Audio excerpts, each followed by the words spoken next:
Hello friends, welcome back to our channel. അപ്പോൾ നമ്മൾ ഇന്ന് ഉണ്ടാക്കാൻ പോകുന്നത് വളരെ എളുപ്പത്തിലൊരു പട്ടാണി കറിയാണ്. വളരെ ഈസിയാണ് കേട്ടോ. നമുക്ക് അതിനുള്ള ഇൻഗ്രീഡിയൻസ് എന്തൊക്കെയാണെന്ന് നോക്കാം. ഒരു സവാള നീളത്തിൽ കട്ട് ചെയ്തത്, പച്ചമുളക് 3 ചെറിയ പച്ചമുളക് 3 വലുതാണെങ്കിലും 2 എടുത്തോളൂ, മല്ലിച്ചപ്പ്, കറിവേപ്പില, തക്കാളി 2, ഇഞ്ചി വെളുത്തുള്ളി പേസ്റ്റ്. പിന്നെ ഈ ഒരു കുക്കർ എടുത്ത് പട്ടാണി കഴുകി വെക്കണം കേട്ടോ. പിന്നെ ഒരു കുക്കറെടുത്ത് നേരത്തെ പറഞ്ഞ സാധനങ്ങളൊക്കെ ഇട്ട് കൊടുക്കുക. പച്ചമുളക്, കറിവേപ്പില, തക്കാളി, ഇഞ്ചി വെളുത്തുള്ളി പേസ്റ്റ്, ഉള്ളി എന്നിവയെല്ലാം ഇട്ട് കൊടുക്കണം.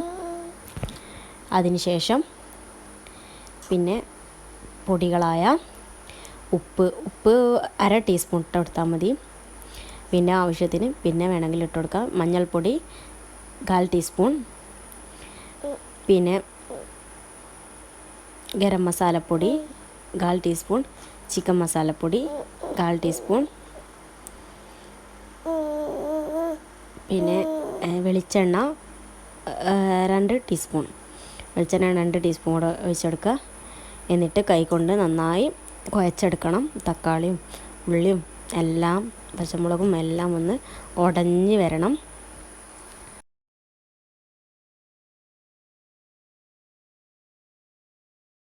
നന്നായി കുഴച്ചെടുത്തതിന് ശേഷം അതിലേക്ക് നേരത്തെ കഴുകി വൃത്തിയാക്കിയ പട്ടാണി ഇട്ട് കൊടുക്കണം. പട്ടാണി ഇട്ട് കൊടുത്തതിന് ശേഷം നന്നായി ഒന്ന് കൂടെ മിക്സ് ചെയ്തെടുക്കണം.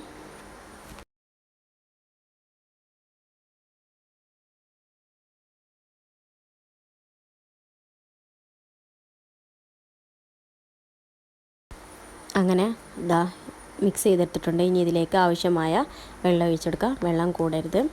വെള്ളം കൂടിയാൽ കറി ഒരു തിക്ക് ബാക്ടറിൽ ഉണ്ടാവില്ല, അതാണ് കേട്ടോ. ഇനി ഇത് മൂടി വെച്ച് 2 ഫ്ലെയിം ഹൈ ഫ്ലെയിമിലും 2 വിസിൽ ലോ ഫ്ലെയിമിൽ ഇട്ട് കൊടുക്കുക. പിന്നെ ഒരു ചട്ടി അടുപ്പത്ത് വെച്ച് അതിലേക്ക് വെളിച്ചെണ്ണ ഒഴിക്കുക. പിന്നെ വെളിച്ചെണ്ണ ഒന്ന് ചൂടായി വരുമ്പോൾ അതിലേക്ക് കടുകിട്ട് കൊടുക്കുക. കടുകൊന്ന് പൊട്ടി വരുമ്പോൾ കറിവേപ്പില, വറ്റൽമുളക് എന്നിവയെല്ലാം ഇട്ട് കൊടുത്ത് നന്നായി ഒന്ന് ഇളക്കി യോജിപ്പിക്കുക.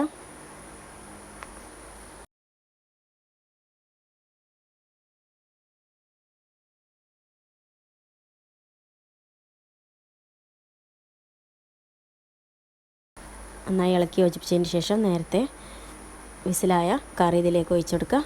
അങ്ങനെ നമ്മുടെ പട്ടാണി കറി ഇവിടെ റെഡി ആയിട്ടുണ്ട്. Thanks for watching. See you soon next video.